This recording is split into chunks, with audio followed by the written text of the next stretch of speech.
বাংলার মুখ আমি দেখিয়াছি, তাই আমি পৃথিবীর রূপ খুঁজিতে যাই না আর। অন্ধকারে জেগে ওঠে ডুমুরের গাছে, চেয়ে দেখি ছাতার মতো বড় পাতাটির নিচে বসে আছে ভোরের দোয়েল পাখি। চারিদিকে চেয়ে দেখি পল্লবের স্তূপ, জাম, বট, কাঁঠালের, হিজলের, অশ্বত্থের করে আছে চুপ। ফণি মনসার ঝোপে সঠি বনে তাহাদের ছায়া পড়িয়াছে।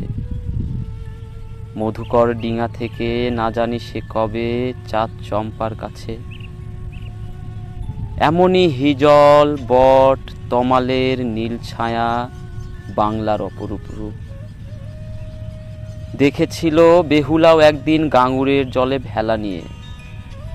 কৃষ্ণা দ্বাদশীর দিন জ্যোৎস্না যখন মরিয়া গেছে নদীর চড়ায়, সোনালি ধানের পাশে অসংখ্য অশ্বত্থ বট দেখেছিল হায়। শ্যামার নরম গান শুনেছিল, একদিন অমরায় গিয়ে ছিন্ন খঞ্জনার মতো যখন সে নেচেছিল ইন্দ্রের সভায়। বাংলার নদ নদী, ভাটফুল, ঘুঙুরের মতো তার কেঁদেছিল পায়।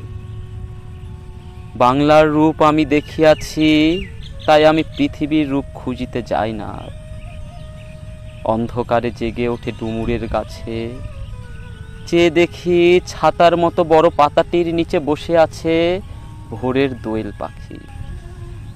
চারিদিকে চেয়ে দেখি পল্লবের স্তূপ,